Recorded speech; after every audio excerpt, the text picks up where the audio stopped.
স্ট্রাইকে কচিবাবু strike rotate করে খেলছিল, মোটামুটি ভালোই খেলছিল।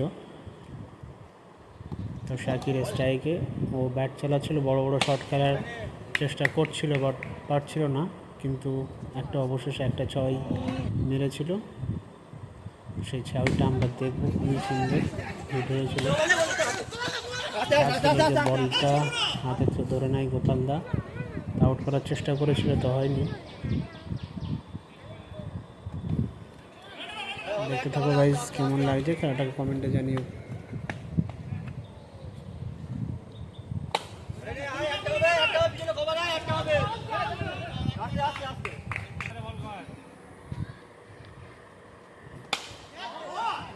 ছয়, খুব বড় একটা ছয় হয়েছিল, একদম স্ট্রেটে, খুব সুন্দর হিট করেছিল শাকির।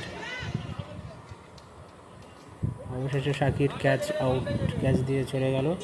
নামলো হুমায়ুন, গেম চেঞ্জার এই ছিল, খুবই সুন্দর খেলছিল, প্রত্যেকটা শট অসাধারণ ছিল। ম্যাচটাকে টেনে নিয়ে গিয়েছিল ও একাই, খুবই সুন্দর খেলছিল হুমায়ুন ও কচিবাবু, পার্টনারশিপ ছিল অসাধারণ। তো দেখতে থাকো গাইস, খেলাটা এনজয় করো।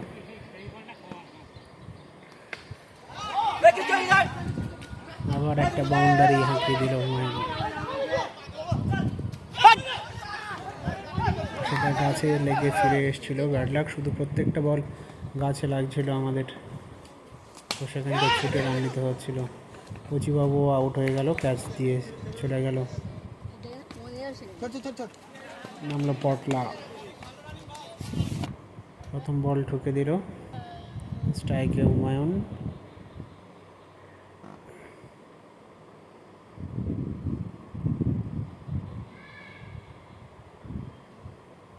তো হুমায়ুন রিভার্স খেলছিল, তো বলটা ব্যাটে লাগেনি, গায়ে লেগে বলটা বেরিয়ে গিয়েছিল, তো একটা রান নিয়েছিল।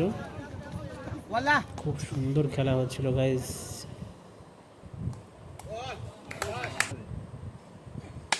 টকলাও ক্যাচ আউট হয়ে গেল, টকলাও চলে গেল। নামলো শুভাশিস,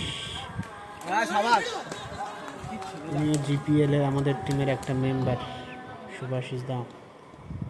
শুভাশিস দাও হুমায়ুনের পার্টনারশিপটাও খুব সুন্দর ছিল, ভালো খেলছিল।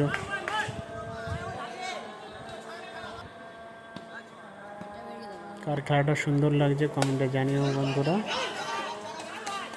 4 মিনিট হুমায়ুন, গোপালদা বল করছিল, হুমায়ুন ব্যাট করছিল।